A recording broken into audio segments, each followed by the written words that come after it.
તહેવારો નજીક આવતા જ ખાંડ હવે મોંઘી થઈ છે। એક મહિનામાં ભાવ 45 થી વધીને 70 રૂપિયા થયા। ઉત્પાદન ઘટતા બજારમાં ભાવ તેજી જોવા મળી રહી છે। છેલ્લા એક મહિનામાં જોવો ને તો 45 રૂપિયાવાળી ખાંડના 70 રૂપિયા ભાવ થઈ ગયો છે। એટલે 1 કિલો 70 રૂપિયા થાય। ત્યારે જે મહારાષ્ટ્ર અને કર્ણાટક જે શેરડીનો વિસ્તાર છે ત્યાં વરસાદ ઓછો છે આ સાલ। બીજું રનિંગ વર્ષમાં ગવર્મેન્ટે શેરડી છે ને એ ઇથોનોલમાં વધારે પડતી ડાયવર્ટ થઈ ગઈ છે।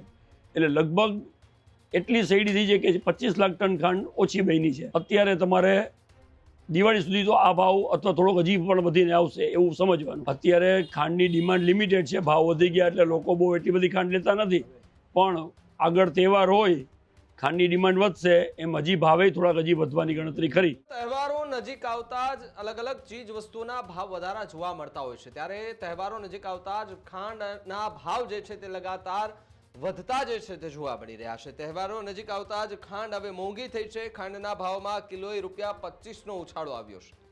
એક મહિનામાં ભાવ 45 થી વધીને 70 રૂપિયા થયા। મહારાષ્ટ્ર કર્ણાટકમાં વરસાદની અછતની અસર સર્જાઈ, જ્યાં શેરડીના ઉત્પાદન પર અસર થવાની શક્યતા છે। ઇથેનોલ તરફથી શેરડીનો મોટો જથ્થો ડાયવર્ટ કરાયો, જ્યાં ખાંડના ઉત્પાદનમાં 25 લાખ ટનનો ઘટાડો થયો હોવાનો દાવો કરાયો। ઉત્પાદન ઘટતા બજારમાં ભાવ તેજી જોવા મળી રહી છે, પરંતુ આગામી 2 મહિના સુધી ઊંચા ભાવ યથાવત રહેવાની શક્યતા છે।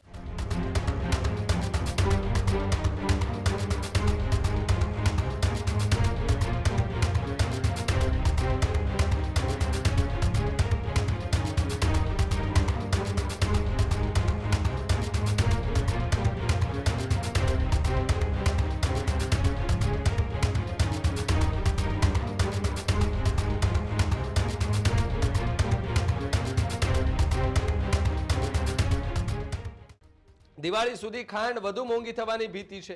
તહેવારોમાં મીઠાઈ ફરસાણની માંગ વધી પણ શકે છે, જ્યારે માંગ વધતા ભાવમાં વધુ વધારો થવાની શક્યતા છે। ખાંડ મોંઘી થતા ગ્રાહકોની ખરીદીમાં સાવચેતી જોવા મળી રહી છે, ત્યારે સામાન્ય જે ગ્રાહકો છે તેમના બજેટ પર આ વધતા ભાવની સીધી અસર થવાની પૂરેપૂરી સંભાવના હાલ જોવા મળી રહી છે। ત્યારે માર્કેટની અંદર જે ખાંડનો ભાવ લગાતાર વધી રહ્યો છે તેને લઈને જે ગ્રાહકો છે કે જે દુકાનદાર પાસે જઈને પૂછે છે કે ખાંડ શું ભાવે આપે છે, અને જ્યારે ખાંડનો ભાવ સાંભળીએ તો ગ્રાહકો પણ જે છે તે ચિંતિત બનતા હોય છે કે આ ભાવ હજુ કેટલે જઈને થંભી જશે કે પછી એની ગાડી એ જ પાટાથી એ જ રફતારથી ભાવ વધારો જે છે તે લગાતાર રહેશે। તેને લઈને પણ હાલ જે લોકો છે કે જે ખાંડ ખરીદવા માટે જાય છે એમાં એક ચિંતા જે છે તે જોવા મળી રહી છે। ત્યારે જે વેચનાર છે અને ખાંડ મોંઘી થઈ રહી છે, જે દુકાનદાર છે તે શું કંઈ કહી રહ્યા છે ખાંડના ભાવને લઈને, એમને પણ સાંભળી લઈએ। મારું નામ ઉપેન કુમાર શામજીભાઈ કોટેચા, દાણાપેટમાં મારે ખાંડની દુકાન છે। ખાંડમાં છેલ્લા એક મહિનામાં જોવો ને તો 45 રૂપિયાવાળી ખાંડના 70 રૂપિયા ભાવ થઈ ગયો છે। એટલે 1 કિલો 70 રૂપિયા થાય। ત્યારે એનું વધવાનું કારણ ખાસ તો એવું છે કે એક તો જે મહારાષ્ટ્ર અને કર્ણાટક જે શેરડીનો વિસ્તાર છે ત્યાં વરસાદ ઓછો છે આ સાલ। બીજું રનિંગ વર્ષમાં ગવર્મેન્ટે શેરડી છે ને એ ઇથોનોલમાં વધારે પડતી ડાયવર્ટ થઈ ગઈ છે।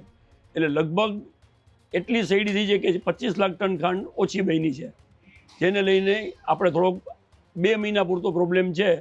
2 મહિના પછી નવી સિઝન ચાલુ થાય એમાં કેવું પ્રોડક્શન છે એની ઉપર નવા વર્ષનો ભાવ આવશે।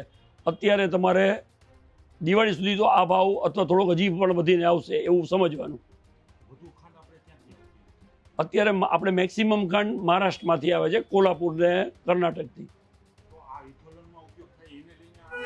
હા, આનું વધવાનું કારણ એ જ છે કે એક તો મેક્સિમમ શેરડી ઇથોનોલમાં વહી ગઈ છે, અને ચાલુ વર્ષે વરસાદનો ખાધ છે કે મહારાષ્ટ્રમાં અને કર્ણાટકમાં વરસાદ ઓછો છે।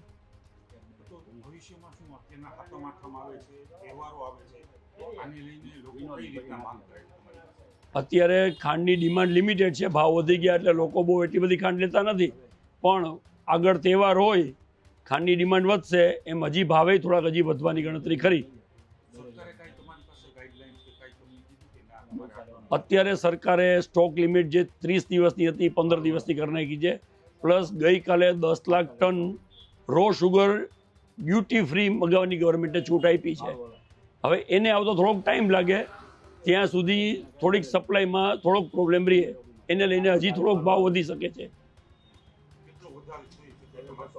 હવે એ આપણે કહી ન શકીએ, પણ તમે એમ સમજો કે હજી 2-3 રૂપિયા કિલોએ વધી શકે છે ખરામાં. ખેડૂત ભાઈઓ છે ખેતરમાં ડ્રોન ઉડાવતા હોય છે ત્યારે આપને એક પ્રશ્ન સતાવતો હોય છે કે જે આપણે અત્યાર સુધી જીપીએસ ટેકનોલોજીવાળા ડ્રોન વાપર્યા છે, જેથી કરીને મોબાઈલ ટાવર છે અથવા તો હાઈ ટેન્શન લાઇન પસાર થતી હોય, કોઈ વૃક્ષો હોય, ત્યારે જે જીપીએસ ટેકનોલોજીવાળા ડ્રોન છે એમાં ટકરાય અને ટ્રેસ થાય છે. પણ એગ્રીવન લાવ્યું છે જીએનએસએસ ટેકનોલોજી ડ્રોન, જેથી કરીને એ ડ્રોન છે એ કોઈ જગ્યાએ ટકરાય નહીં, પોતાની રીતે જ ડિસિઝન લે છે અને મૂવ થઈ જાય છે, જેથી કરીને જીએનએસએસ ટેકનોલોજી ડ્રોન છે એ વાપરવાનો આગ્રહ રાખો.